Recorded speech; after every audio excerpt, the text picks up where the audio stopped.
Hello Identity5 gamers, I barely got any sleep, but that's okay because today we're going to be reviewing my final matchup in Kuroshiro's Demon King Challenge Tournament. So, today I believe I think this weekend is the last weekend, and I don't know what my overall placement is, but I obviously can't get like first because I lost to ICU at the start, you know, the team that had freaking rival member on it. I still remember. But today I'm going up against Team FBI, which I didn't really do any research on them until literally yesterday at 2 in the morning. So funnily enough, they actually had quite a few players on their team. I want to say like 6 total survivors. So there was a lot of research to do. However, I took a whole page of notes on this team, and I realized that this was, I believe, possibly their scariest member, because they really like Explorer. They really like playing Explorer, and Explorer is very, very gimmicky, so I had to make sure I was banning Explorer throughout the entire set, which I did do. My first 2 bans were always Seer and Explorer. I wanted to make sure I did not give them that Explorer, because I figured they would start trying to put some game plans around this Explorer, especially since this is the highest ranked person on their team. Next up, we have KT Mimosa, which I did a little bit of research on this person as well. They obviously are an S-Bad's little girl. Really good at little girl, actually. I was not expecting this little child to be like so cracked, because like when they came in on the second match, they're actually pretty crazy. But they've been performing pretty well, and I noticed that this little girl, I took one note, something that they did a lot in matches, is they looped pallets a lot. They didn't really drop pallets, they really liked looping pallets. That was like the biggest thing they took away from this player while doing my research. But they also have a very wide arsenal of characters, not just the little child. Next up we have here is Valden, and I didn't really know too much about this person. I didn't really get much good information. I knew that they played Lucky Guy, Puppeteer, and Embalmer, and they tended to run a Sui build of some sort. They didn't usually bring Borrowed Time in the matches, so I made sure to write that down, that they did not normally bring Borrowed Time in their matches, though I did not know what else they had. I felt like this player was kind of a jack of all trades. And then they have this player as well. I actually didn't know too much about this player. They only played a single time and only played Far Lady, I believe. And, you know, obviously I'm very scared of Far Lady, but, you know, there are options to counter it, such as Anne and whatnot, so, I wasn't super worried about the Far Lady. Next up we have, and their 5th survivor. Like I said, I think this team has 6 survivors. I didn't really know too much about this person either. I know that they played Mercenary in their last set. I'm pretty sure that was all that they played. I couldn't really find any other information on them, so I didn't really know what they were going to go into. I kind of just assumed that they were the rescuer of the team. And then finally, we have the last player. I didn't really know too much about them either. I only saw them come out once in a match, and they played Wildling. So when they did come out, I target banned the Wildling. Sorry, but I don't want to have to deal with Pumbaa and that boar. Pumbaa and that boar. You know, I call Pumbaa him because of the boar, so why am I calling him Pumbaa and the boar? That's like saying Pumbaa and Pumbaa. Anyway, let's get into the matches. What am I talking about? Okay, so it's time to get into the very first match. As you can see, my bans are Seer, Explorer, Puppeteer, and Perfumer. You might be asking, why am I not banning Anti or Priestess anymore? Well, during all of the games that I saw this team play, they didn't have a single Priestess or Antiquarian, even though I think they weren't banned sometimes, so I was kind of fine with not banning them, and I decided to ban out Seer, Explorer, and then these tanky, annoying characters like Puppeteer and Perfumer, because I didn't really have to want to deal with them. Especially as a Goatman, bro, because I'm rocking Goatman here in round 1. The map is, of course, Chinatown, which is interesting because these guys were in my chat yesterday when I was watching IJL, and I told them, hey, ban Chinatown, because I'm picking Chinatown, and then they banned Ever Sleeping. So I think it's kind of funny. This team was actually really silly. I actually do really want to give a shout out to Team FBI. They were so funny, dude. Like they were so funny. They're in my chat yesterday. We were just having some fun, and you know, they were super sweet. Like when we were getting ready for our matchup, they're like, good luck, GG, stuff like that. So they're super awesome. They're very silly as well. I really like this team. But yeah, they're gonna go Psychologist, Batter, Novelist, and Composer. So I'm looking at this team, and I'm like, okay, if I bring Excitement Goatman, I have nothing to worry about. Because Batter honestly, Batter's terrifying, but he matches up terribly into Goatman. Like, if I played Night Watch into this, I was absolutely cooked. Absolutely cooked. Oh, the Batter had Tide? What the heck? Okay, interesting. I did not know that. I knew that I thought he had full kite because I knew he didn't have borrowed toward the end. Once again, that Valden player does not usually bring borrowed time, so I kind of assumed that they would be a full kite batter because like full kite batter is very popular in tournament. But I don't think did they ever use the Tides in this match? I actually don't know. yeah, I don't know. So what my target here was I really wanted to chase the composer. Unfortunately, though, I was spawned like all the way away from him, so that was kind of unfortunate. But I wasn't too upset because by going to batter, I can push batter to the right, and I can push novelist down, and composer can't move to the right because if he moves to hotel here, he'll be kiting on psychologist cipher, which is very risky. And because I'm spawning in top left, if they spawn there, that cipher is locked as well, which also means if they do decide to rotate into that area, they'll all be rotating onto the right side of the map, which means I could also chase novelist because I'm bringing excitement. So pretty much like no matter what they do, if I try to go for composer, they're all gonna end up either on the right side, and worst case scenario, I can chase a novelist and down him in 40 seconds because I have excitement. So I was honestly fine the more I thought about this, and luckily the game gives you a lot of time to think about your game plan, which is really, really nice, because in rank you don't really get that long, but in tourney you get a lot longer to think about the game plan here. So moving on to the match, sorry for Kuroshiro's little VTuber down there. There's a goofy little VTuber there. Didn't have the face cam today, it looks like. But yeah, we are going to be seeing, it's the borrow time fly on the novelist, borrow time knee-jerk psych, full kite composer, and then tied flywheel batter. So what I'm thinking right here is I'm trying to find this gosh darn composer. I'm like, okay, where's this composer at? I figure, okay, I see the psychologist coming out here. That means the composer had to go to this cipher. There's no other way. And yep, there is the composer right there. And once again, I mean, composer, even though this was the highest ranked player on the team, I wasn't that worried because composer versus Goatman, it's not a good matchup. It really isn't. So there's not really much this composer can do out here if I just like wait for his knee jerk, go back and forth. I gotta be a little patient, and then I get the swing there. Again, you know, not much composer can really do in that area. And right here, this player actually made a really, really good play because I'm just like, okay, I have enough energy to do a double cage. This should be a guaranteed down. So I set up the block wall, I set up this wall, and then they get an insane flywheel off on me, and it takes them out somewhere with the double cage. I wasn't really expecting that, and they get the window ball in time, and I was like, oh, okay, sure. So I was like, all right, that was pretty good. So now right here, I just say, okay, I gotta block off this window. Unfortunately, I don't get the block, but he goes through, which means I can just follow suit with Goatman moment and get the kill here. So I realize, okay, I see what ciphers they're working on here. They're all over here. So if I chair on this mid cipher, I'm gonna interrupt psychologist cipher. Unfortunately, I don't have peepers. I was kind of hoping, like, right now, I'm just thinking, like, man, I wish I had peepers so I could pressure these ciphers a little easier. Because, you know, peepers obviously slows down the ciphers and whatnot, so I started trying to break this wall because, again, I realized two people were over here, and I think try to come this way, you know, not having that wall to rebound is pretty good. I noticed that they're still decoding, and I realized, huh, the psychologist is not coming in. I don't even have tinnitus. So I'm just kind of checking around to see if they're coming out from any other way. I realized, okay, they're still on the ciphers, so let me just break this wall real quick. So yeah, I don't know what their game plan was with the rescue. I think they were planning on selling. So I don't really know what the plan was here, because they start sending in the novelist right here. They start sending in the novelist, and I'm like, okay, well, it's after half, so I just need to force the hit, although I miss it like an idiot, and then I miss it again like an idiot, and I'm kind of expecting him to use the book here. I'm waiting, being patient, because I want to hit him here, so he's farther away. If I hit him on this side of the cage, he just gets the rescue. However, if I hit him here, I can, with my attack recovery, I can use the back step and probably interrupt the rescue. And if he tries to use the book or something, I have excitement. So I go for it and I swing and I hit the chair like a doofus. I mean, that was just really good for the novice being patient there. So I was a little upset about that. And then also that only gets a chip onto the novice. I was kind of hoping that would be the down. Actually, the composer, I have plenty of resentment, so I go for the double cage and I miss the swing, and then I get really lost here. I see the composer over there. I'm like, okay, I gotta find the composer. And then I'm lost. I get completely lost, and I'm like, huh. I have no idea where the composer is right now. I have a good idea. I thought he would be like still over here, and I'm like, yeah, I don't know where he is. Time to switch targets. So at this point, I'm like, okay, well, best I can do is a draw right now. I have the excitement to deal with the novelist, so I'm just gonna walk through the pallets. Like, okay, if he books or pallets me, I'm just gonna excitement him. I figure that the psychologist is probably gonna whistle, but they're actually gonna be healing. I'm surprised they were right there. That's crazy. So I realized, okay, well, they have 2 ciphers remaining. If I chair basement here, I can probably get a draw. Because again, in this tournament, it is just me. I don't have a survivor team. So if I get a draw, I at least force a round 3 situation, I'm pretty sure. I brought a standard build, as you can see. Just completely standard build. 2 stacks of pallet break, 1 stack of berserker with detention trump card. And I'm looking around for this rescue. I have no idea where they're going to be coming from. I actually did not even know the battle was right there. But I realized, I'm just going to get greedy here and start pressuring these ciphers.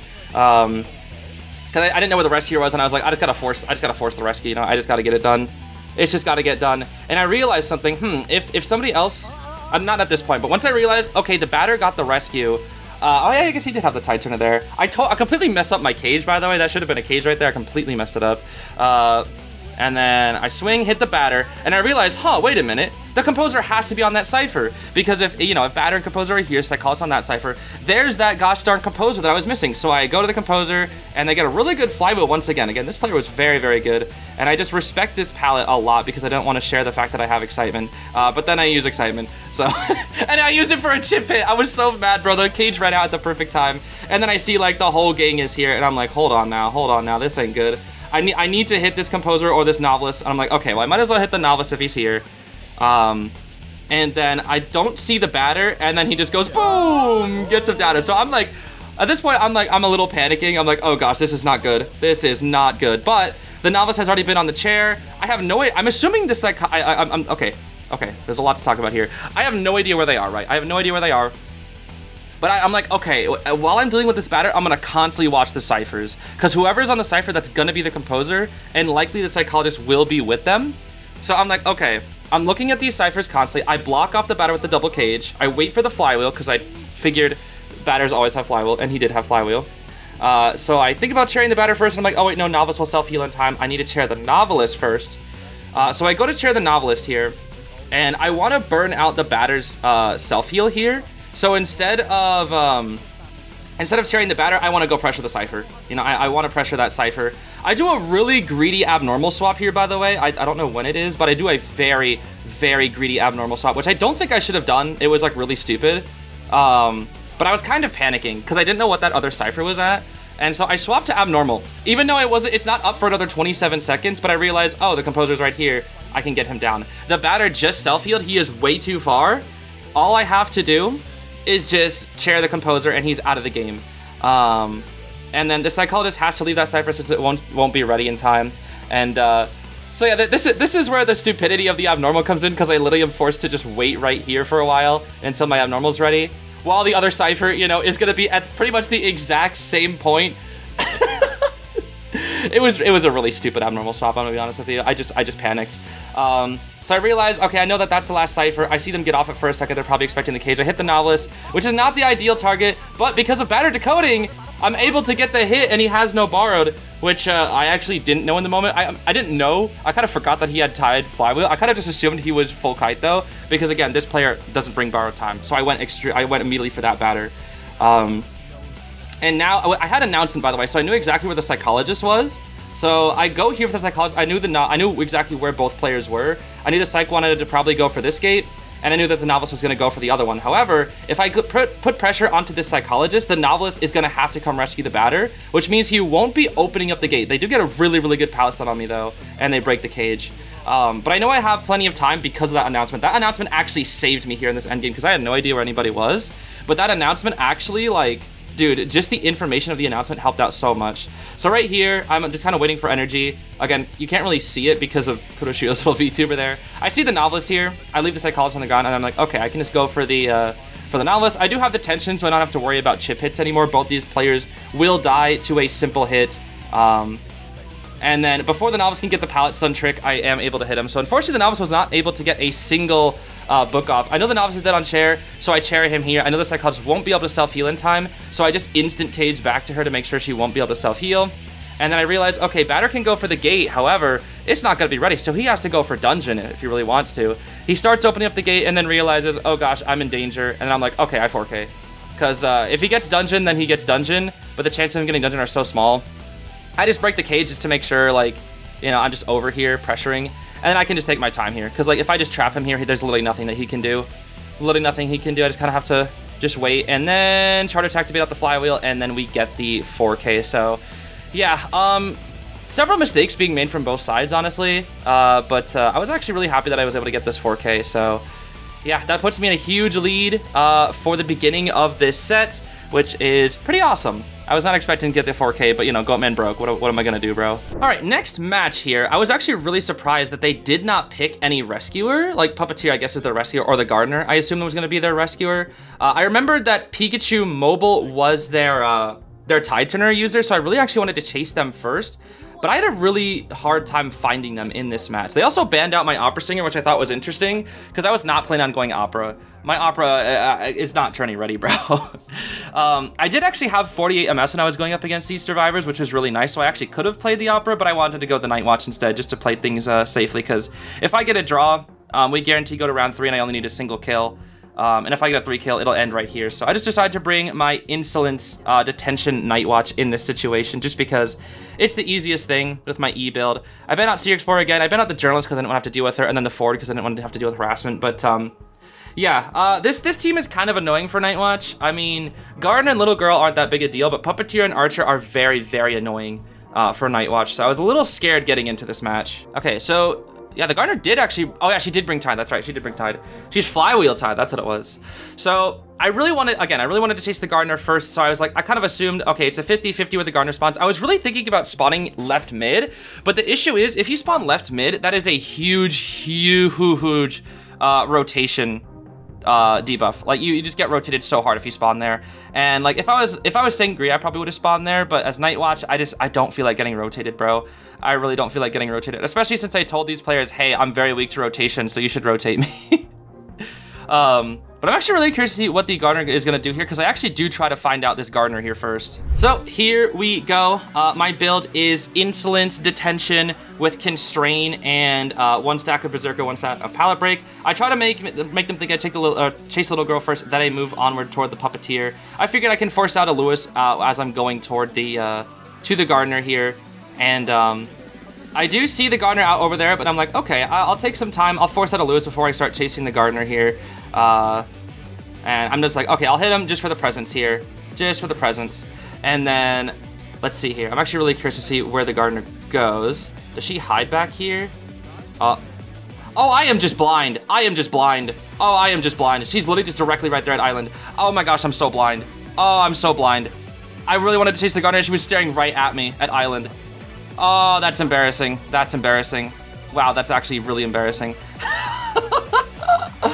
Oh, that's embarrassing. Okay, so yeah, now I'm doing really bad because, again, I should have just committed to the Puppeteer at this point. Honestly, I really should have. And I just forced out the Lewis here. I just don't even want to bother hitting. And I realized, huh, wait a minute. If I just wait right here, look at the ciphers. Oh, there's the Gardener. Man, sure would have been nice if I, you know, actually wasn't freaking blind and would have just chased her here. So again, the only reason I'm chasing this Gardener here is specifically because I knew she probably had Tide, but I did not expect her to also have Flywheel. So when I saw the Flywheel, I was like, oh no, I picked wrong. This is not good. Don't tell me she has full kite or something. I do get the chart attack right there, but again, the ciphers are looking really, really good right now, because that's like, these are just bad. I see she's trying to go for a bubble, Night Watching kind of counter bubble just by going for slow wind, and I do get the down right here, but that's a really, really, really slow down. I mean, they pretty much have 300% decoding progress done, nearly 300%, which is not good. So I Charo on this cipher over here to try to pressure the Puppeteer. I kind of figured that the Puppeteer was coming in for the rescue, and I didn't know where this Archer was at all, because again, when you get kited, you don't know where the survivor is, and they just take the free rescue. And again, Archer obviously is one of Night Watch's biggest counters. I try to dash, but they cancel it, which was really good. So I do a second dash. I have to wait it out. Yep, I have to wait it out right there. So again, that was just super well played from the Archer. And this Gardener actually gets pretty much supported by the entire team, and they go for another arrow, which again, Archer is just a huge pain for Night Watch, dude. Just an absolute pain. I'm actually fine with the Gardener using the bubble there because I have to just wait out the gosh darn Archer effect or whatever it's called, the laceration. And then I figured that this Gardener's gonna panic. I knew she was gonna drop the pallet, but it doesn't matter because in this situation, the ciphers are just too far along. So I opt to just break the pallet here, and I wait to try to get a little bit of wind here because I realize, oh, I'm kind of far behind. I really need to have more resources for later. So I try to chair toward the Archer's cipher, but as you can see, all these ciphers are just zooming, bro. They are just zooming. They are almost gosh darn done. I realize the Archer's gonna try to go for an arrow. I'm actually fine with that. She misses, which is lucky for me, but I was actually completely fine with it because like even if I get stunned, the Gardener will have to fall on the ground. It'll just be a free, easy hit, and it will also force out an Archer arrow. So at this point, I'm like, okay, I gotta just force the early rescue as much as possible. And then I'm actually really surprised that they were able to, that's just a Night Watch sucks moment right there, because they were able to get behind that barrel just in time, dude. So I have to go for the warp. I know I'm about to lose if I don't. So I go for the warp here, and then I try to go for the dash. Little girl cancels it. I thought I could outpace it, but I didn't swap in time. I go for the hit on the little girl here, and then I know that the gardener's gonna go around, but then me acting like a doofus completely forgets the fact that the little girl can just tell the gardener that I'm going around, and I'm like, oh, right. So I'm playing this like it's ranked, and then they just pop, which I was not expecting. So I go for the little girl. With the borrowed time speed, she's able to avoid this, and then I go for the big suck, get the little girl down here.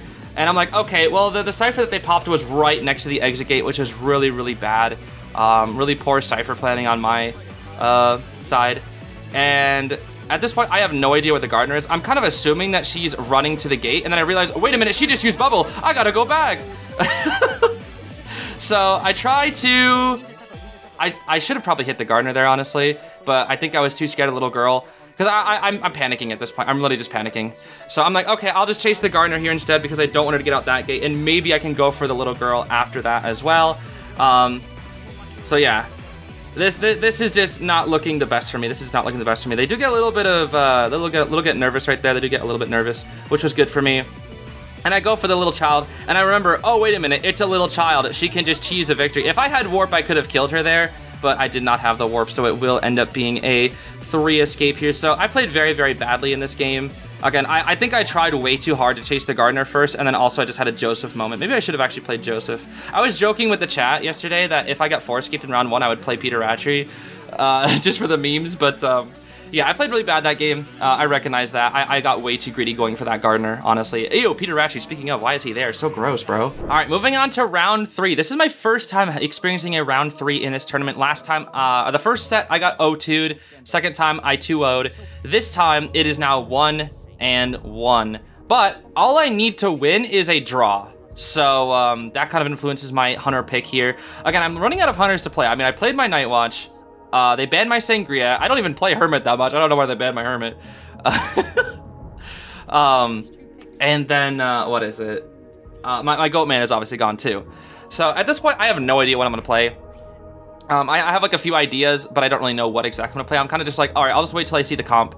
I see the Seer Explorer, and I'm like, I'll ban the Wildling because again, that other player that played Wildling that one time came out. So I'm like, okay. Let's get rid of that Wildling. Let's just get rid of that Wildling. I don't want to deal with the Wildling. Wildling's so annoying, dude. His survivability is so good. I see the Barmaid here, and I'm like, huh, these are actually pretty weak kiters. You know, all things considered. Like, Dancer's pretty good. Little Girl's not the best. Barmaid's okay. Like, there's no Acrobat, no Puppeteer, nothing like that. Obviously, Puppet was global banned, but, no, they didn't have any, like, broken characters, you know? No Anti, no Meteor, no Acro. And so I'm a little nervous about, okay, they haven't picked a rescue yet. I'm gonna ban the Coordinator. Because I did not want to have to deal with getting stunned for like 5 seconds, so I just banned out the Coordinator. Always a safe ban from a Hunter side, honestly, is banning out Coordinator in tournament. So I have no idea what they're going to pick here as their last survivor. Obviously the map is Red Church, so they banned, in round 1 they banned Ever Sleeping, and I picked Chinatown. And then I got to pick for free in the next one because, I don't know why actually, the rules I guess. I picked Ever Sleeping obviously because I love Ever Sleeping. And then this match they banned Moonlit. And I was like, oh, dang, I'm out of hunter-sided maps. I have to go Church, because that's the only other... I've been practicing a lot on Church, even though I hate this map. I've been practicing so much on Church, and I realized, there is one hunter that I still somewhat know how to play here, and that hunter is, of course, Ann Gaming. Listen, I'm always a hater on people picking Ann in round 3. However, I don't have any other hunters. I just don't know any other hunters. So as you can see, I'm actually bringing E build with this Disciple. So I realized, okay, so they 3 escaped me. I 4K'd them. If I get a draw here, I'm pretty sure I win because it'll be 1 round win for me, 1 round win for them. And then if we draw round 3, I still have more points because I got the 4K versus their 3 escape. So all I need to win here is a draw. And I'm like, okay, and Gaming, because you know, Ann is just the draw god. Like she's the draw queen. She just cheeses draws so easily. So I decide, well, let's pick Ann. And just as a little bit of a safety effect, I actually go for the Insolence Ann as well. I've never played Insolence Ann, but I play Inso Detention Warp Ann with Constrain, 1 stack of Pallet Break, 1 stack of Berserker just to keep it kind of simple. And this team decides to be a little bit troll and go for the 4 corners spawn here. Again, like I said, this team was really silly, really goofy. They were just having a lot of fun. We're both just playing for fun at the end of the day, which is awesome. We're both trying our best, but also we're playing for fun, which is nice to see. So we're gonna see Tide borrowed on the journalist, Flywheel borrowed on the dancer, borrowed knee jerk on the child, and then full kite on the barmaid. But yeah, at this point I was like, I didn't want to chase the dancer. Ideally, I actually wanted to chase the barmaid, but she spawned the furthest away. I didn't want to chase the journalist because I don't like chasing journalists. She's really annoying. And then I'm like, okay, so I have to chase dancer or little girl. I'm not chasing graveyard. Like, I don't care if little girl is like somewhat weak. I'm not chasing a little girl, especially considering this is an S badge. I'm not chasing her graveyard. And with how common Anns are in rank and how much better Anns are than me, I realized, if this is an S badge little girl, they're probably very experienced versus Anns, especially like in the little girl Ann matchup. So I decided to chase the dancer here instead because I realized something. Hey, this is the person that never has borrowed time. Unfortunately, they did actually bring borrowed time this time, but I'm like, huh, wait, if this person never brings borrowed, like they haven't brought borrowed in any of their matches, I just chase them and get my free draw, surely, right? So that was my game plan going into this. So I'm like, oh man, why do I get this gosh darn spawn? Because now I have to send up my cats and walk around. I don't want to walk around. So I send out the cats immediately, and then I see the dancer. I try to go for the cat split. Don't get the cats, unfortunately, so I just go for a big jump here and, you know, start the chase as quickly as possible. I break the box because you have to break the box when it comes to dancer, and I realize if I eat a lot of time breaking these boxes, it should be fine because I have warp and insolence. Yeah, so there's the build, as you can see there. I'm glad that Kuroshiro showed it there a little bit. The dancer actually looped back around over here, which I was not really expecting. I do want to cut her off from God Kite here. I want to push her back toward Backgate because I really hate it. I really hate chasing people in God Kite slash Graveyard. So I see the dancer going down here, and I kind of figure she's going to the left. I don't know why, it was just a gut feeling. And then I actually see her go for left. I go for the big jump here, and then realize, okay, she's going to God Kite whether I want her to or not. I be a little bit patient here, and I swing like a doofus. Again, this is a really good kite from the dancers so far. But I'm actually pretty close to getting my first hit here, and I was kind of expecting her to flywheel. I think she actually wanted to flywheel there. I also wanted to explode my cats there as well to reduce my cooldown. But if I do that, my roommate was laughing. I got distracted. If I do that, she could have flywheel, and she has the fast box to potentially outmaneuver me. So yeah, this dancer's just playing really well. I mean, like, I keep falling for her tricks almost every single time. So I decide to go for the warp here. I have my jump ready. So I go for the jump. I realize, she hasn't used flywheel. If she has flywheel, she's gonna use it now. I wait for it, and I get the down. Pretty long kite though, pretty long kite. So at this point, I'm like, okay, I have to get this dancer down no matter what. I didn't see if she had, I didn't see that she had knee jerk because it didn't look like she did, but I wasn't 100% sure. So I couldn't tell if she had borrowed time at this point in the match. I decided to throw out some cats over here because I assumed this was the journalist.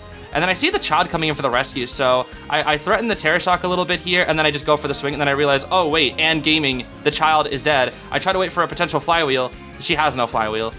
So I get the down right there. And then next here, I just see the barmaid coming in, and I can't toss out my cats, otherwise it'll be a free rescue. So I try to go for a Terror Shock. I read her timing, and then I hit the chair like an idiot. So I don't know if that actually would have Terror Shocked, but they try to get the flywheel body block, but I actually don't know how that... I think it's because barmaid flywheeled that it actually didn't work, because the dancer ran back toward the barmaid. I think I actually would have ended up hitting the barmaid there if the barmaid didn't flywheel. So they both had two different ideas, but they couldn't communicate it within like the span of a second, obviously, so it's a little tough. And I chair the little girl first because I know her self-heal is about to be ready. And if I chair little girl first, if journalist goes to rescue little child first, she'll waste a tide turner, which means that the dancer will not have any tide turner. And I'm kind of just waiting here. There's the cats. I realize she just used the doofus, so she can't use the doofus. There's the cats, and I'm just like, okay, she shouldn't be able to use the doofus. I just swing. She does get the rescue, but she will go down. That was a terrible jump from me. I should have curved it more to the left. I see the little child coming in, which I'm fine. I'm completely fine with this because I almost have warp.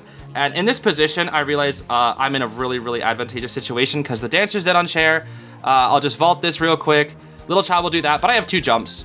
I have two jumps, so there's nothing that they can do. Even if they drop the pallet there, they're like, somebody's dying. You know, either little girl or dancer's dying. One of them is dying, whoever goes down. And little girl's already in the chair, so it's fine. So I share the dancer here. I see that the little child is going back into this corner. I'm like, huh, you just put yourself into a gosh darn corner, little child. It's time to go after you. So I go for the cats. I actually land the cat, which I was like, wow, I landed that cat. That's crazy.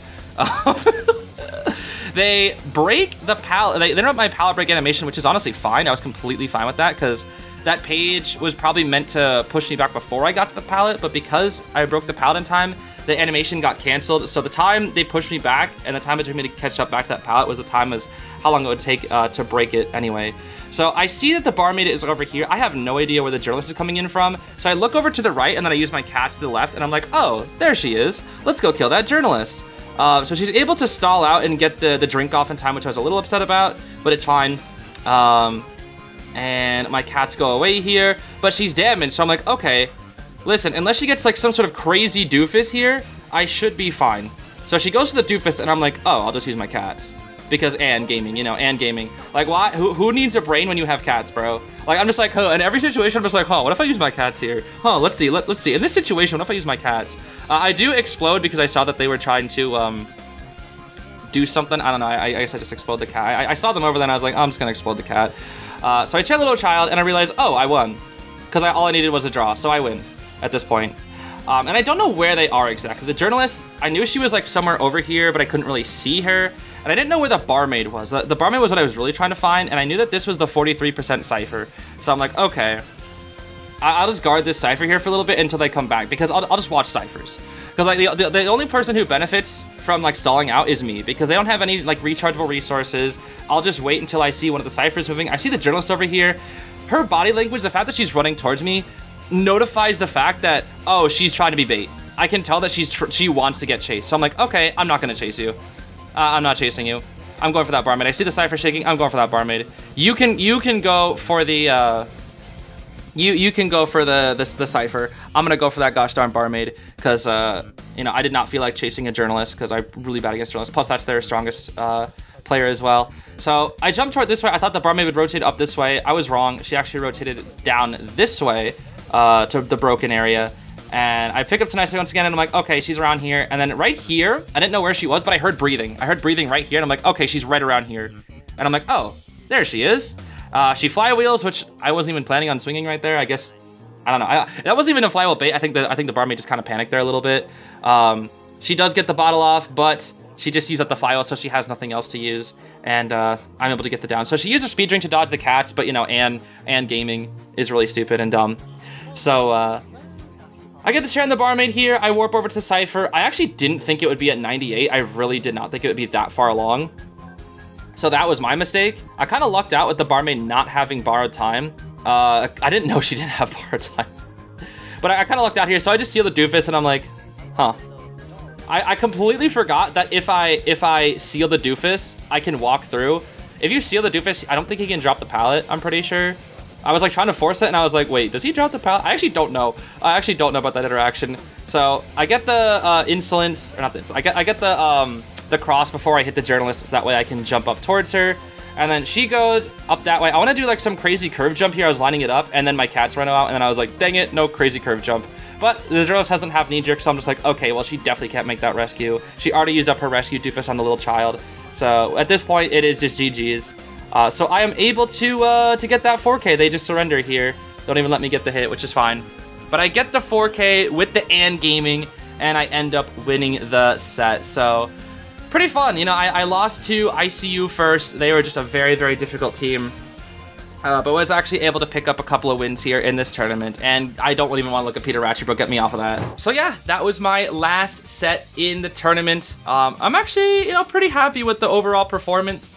I think Kuroshiro did match me up with like players more on my skill level because, man, going up against that first team, you know, with freaking Green and a bunch of other like high level players, like, man, that's too much, dude. Like even like high level hunters are struggling chasing Green, bro. Like I saw in the Seaside Summer Marina tournament, Green 3 cipher kited like consistently, and it's like, dang. Like even top level hunters can't chase Green, and like what am I supposed to do as a mediocre hunter chasing Green, bro? Like what?